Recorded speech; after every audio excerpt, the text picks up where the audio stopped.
berjalan dalam firman-Mu, hatiku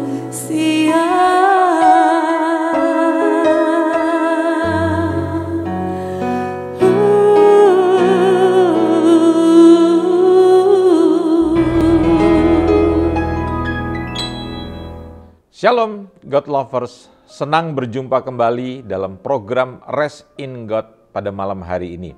Bersama Diaspora TV, saya percaya setelah kita melewati kesibukan sepanjang hari ini, mungkin ada situasi, keadaan yang membuat jiwa kita tertekan, menjadi letih lesu. Saya ingin mengatakan jangan pernah menyerah. Sebab Tuhan mengundang kita untuk mengalami kelegaan. Sebagaimana yang dikatakan dalam Matius 11 ayat 28, marilah kepadaku semua yang letih lesu dan berbeban berat, aku akan memberikan kelegaan kepadamu. Mari kita berdoa. Bapa di surga, kami berdoa Tuhan supaya program ini sungguh memberkati setiap orang yang menyaksikan. Ada banyak rumah tangga, hubungan suami istri yang dipulihkan, orang tua dengan anak juga dipulihkan. Karena kami percaya kami punya Tuhan yang hebat. Demi nama Tuhan Yesus Kristus kami berdoa. Amin. God lovers dimanapun Anda berada, malam hari ini saya ingin berbicara tentang sebuah pernikahan itu harus dipelihara. Kalau saya mau membangun rumah, biasanya saya membuat yang namanya cetak biru, blueprint. Jadi sebuah pernikahan itu selayaknya harus dipersiapkan. Ada orang yang seringkali berkata, whatever will be, will be. Apapun yang terjadi, terjadilah. Dan kita menikah mengalir saja. Saya pikir sebuah pernikahan yang baik itu perlu perencanaan. Karena Alkitab mengatakan siapakah yang akan membangun menara dan tidak duduk terlebih dahulu melakukan perhitungan, perencanaan, persiapan. Orang bijak itu selalu membuat perencanaan. Pernikahan itu mau dibangun seperti apa. Jadi jangan sampai seperti ada nyanyian dunia yang mengatakan mau dibawa kemana, ya, tujuan kita. Jadi ada banyak orang menikah, dia tidak tahu tujuannya mau kemana. Itu sebabnya ada banyak pernikahan yang gagal. Bapak Ibu saudara yang kasih Tuhan, menurut data BPS, tahun yang lalu jumlah pernikahan di Indonesia yang mengajukan gugatan cerai itu sebanyak lebih daripada 540.000 kasus. Bahkan saya pernah datang di sebuah pengadilan di kawasan Jakarta Barat, satu pengadilan di wilayah Jakarta Barat. Ya, di situ diceritakan oleh seorang panitera bahwa per hari yang mengajukan gugatan cerai itu sebanyak 200 kasus. Ya. Jadi Anda coba hitung saja Bapak Ibu. Jadi pernikahan itu kalau tidak betul-betul mempunyai sebuah dasar. Karena pernikahan itu seperti orang yang membangun rumah. Jadi kalau orang bangun rumah itu butuh fondasi. Sehingga nanti di dalam perjalanan pernikahan itu akan mengalami begitu banyak terpaan angin badai. Jangan pernah bermimpi atau berhayal gitu bahwa pernikahan saudara itu anti badai dan tidak mungkin bisa dirobohkan dengan berbagai macam persoalan. Karena kebenarannya di dalam 1 Korintus itu dikatakan begini, orang yang menikah itu mencari kesusahan, mencari masalah. Ya, saudara mau menikah dengan siapa saja, pasti akan menghadapi masalah. Nah, di dalam Kejadian pasal yang ketiga, pada waktu manusia jatuh dalam dosa, saudara mesti lihat di situ. Hal pertama yang terjadi setelah manusia jatuh dalam dosa itu manusia punya problem komunikasi. Mereka begitu jatuh dalam dosa, mereka mengambil daun arah menutupi ketelanjangannya. Artinya apa?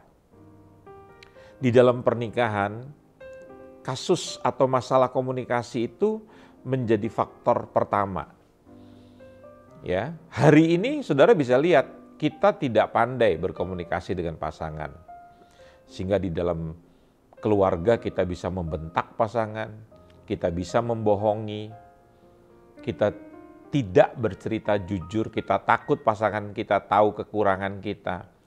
Jadi itu yang perlu saudara mengerti bahwa di dalam pernikahan akan ada masalah seperti begitu. Kemudian Kejadian pasal 3 juga mengatakan bahwa suami akan menguasai istrinya, istri akan birahi pada suaminya. Kata birahi itu artinya istri akan melawan suaminya, akan coba menguasai suaminya.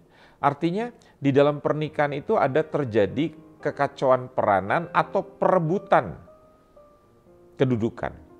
Sehingga kalau kita tidak memahami fungsi kita di dalam berumah tangga, bisa terjadi keributan.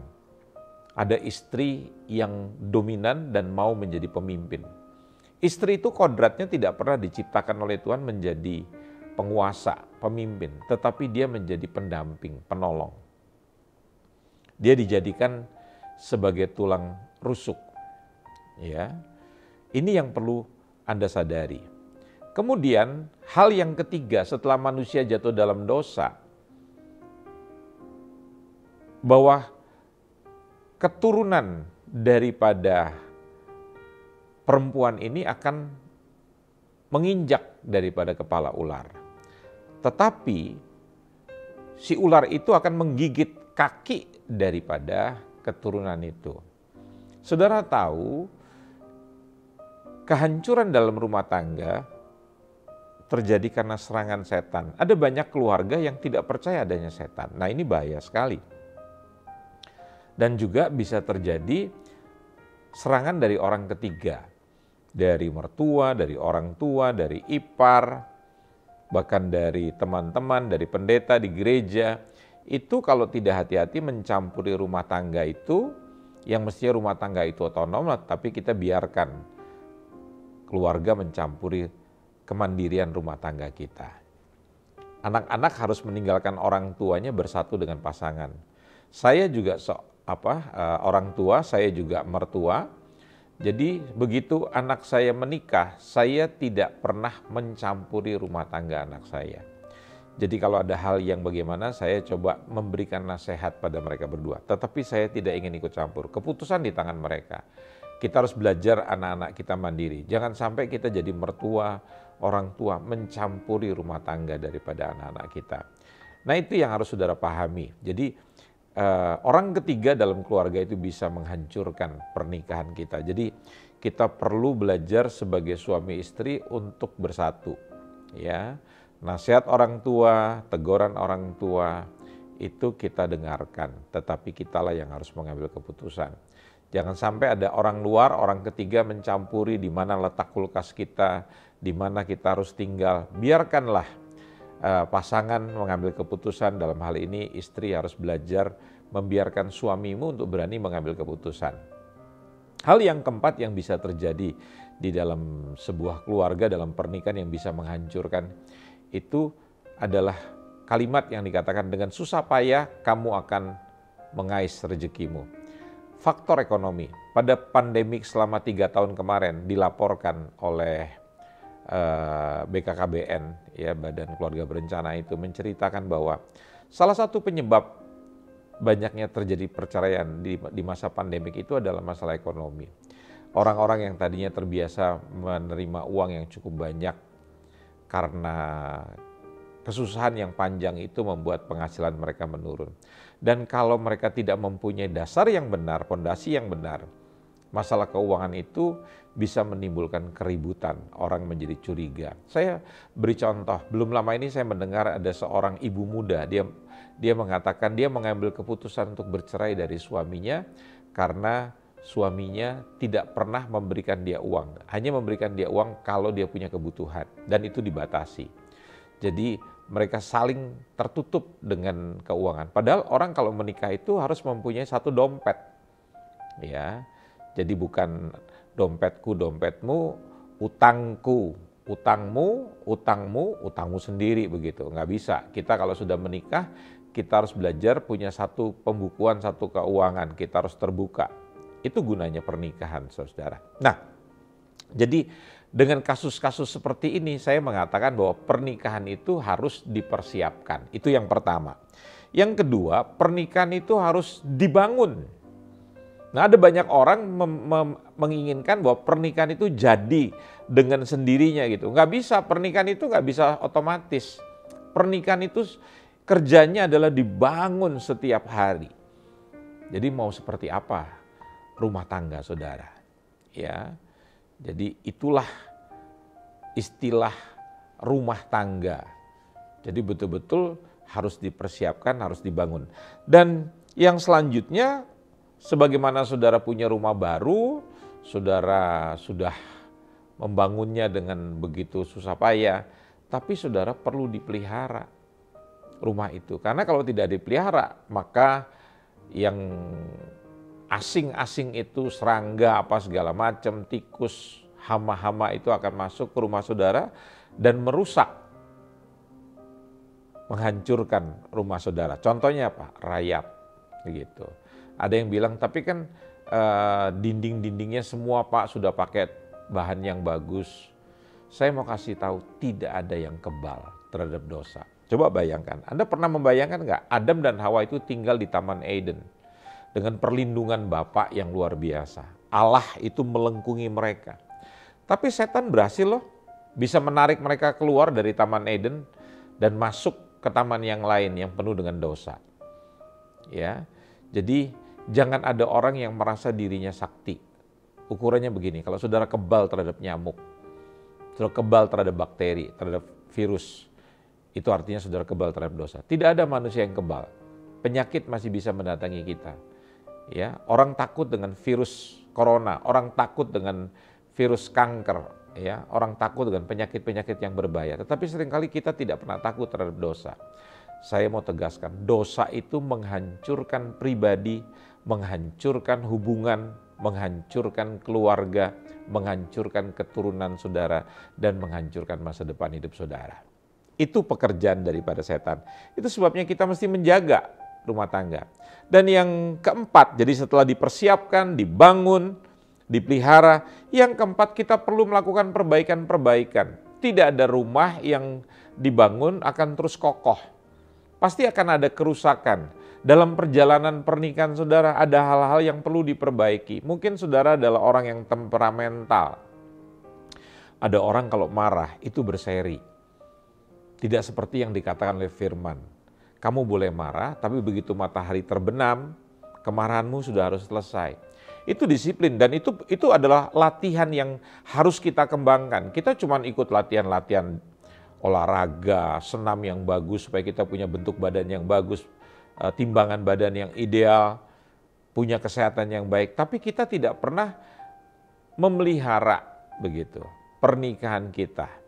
Ya, dengan cara apa? Memperbaiki. Tadi ada kerusakan-kerusakan, misalnya kita terlalu cuek begitu. Kita tidak punya waktu dengan pasangan kita. Kita tidak punya quality time begitu. Dulu waktu sebelum menikah kita bisa sering pacaran, bisa pergi jalan berdua, bisa makan ketoprak, bisa minum es campur. Tapi setelah menikah kita tidak lagi memprioritaskan hal itu. Kita menganggap bahwa pekerjaan kita nomor satu, kesibukan kita dengan anak nomor satu. Sementara hubungan dengan pasangan itu semakin hari semakin rusak dan tidak ada usaha untuk memperbaiki. Dan yang kelima, saudara-saudara, di dalam pernikahan itu perlu dikembangkan. Ya, dengan hal-hal yang baru daripada Tuhan. Saya percaya Tuhan itu adalah Allah yang sangat luar biasa. Jadi dia kreatif sekali. Bayangkan dia ciptakan segala sesuatu itu berwarna begitu komplit sekali. Saudara bisa lihat dengan penglihatan saudara. Jadi Tuhan itu adalah Tuhan yang kreatif. Dan yang terakhir, pernikahan kita harus selalu diperbaharui dengan hal-hal yang daripada Tuhan. Nah, ini bagian pertama yang dapat saya sampaikan pada malam hari ini, dan kita akan melihat bagian yang kedua, yang ketiga, dan selanjutnya bagaimana sebuah pernikahan itu harus dipelihara. Tuhan memberkati kita sekalian dan mari kita berdoa sekali lagi. Tuhan, Engkau memberkati pelajaran ini, firman-Mu ini dan banyak orang bisa diberkati. Terima kasih, dalam nama Tuhan Yesus kami berdoa dan mengucap syukur. Amin. Nah, saudara, kalau Anda dan keluarga Anda mengalami pergumulan dan membutuhkan dukungan doa, di layar ini ada nomor telepon yang bisa Anda hubungi. Maka tim doa kami akan mendoakan saudara. Jadi silakan Anda juga bisa memberikan komentar di ruang komentar di channel Diaspora TV. Dalam Mazmur 4 ayat 8 dan 9, Engkau telah memberikan sukacita kepadaku lebih banyak daripada mereka ketika mereka kelimpahan gandum dan anggur. Dengan tentram aku mau membaringkan diri, lalu segera tidur, sebab hanya Engkaulah, ya Tuhan, yang membiarkan aku diam dengan aman. Selamat beristirahat dan menikmati Rest in God malam hari ini. Tuhan Yesus memberkati. Hatiku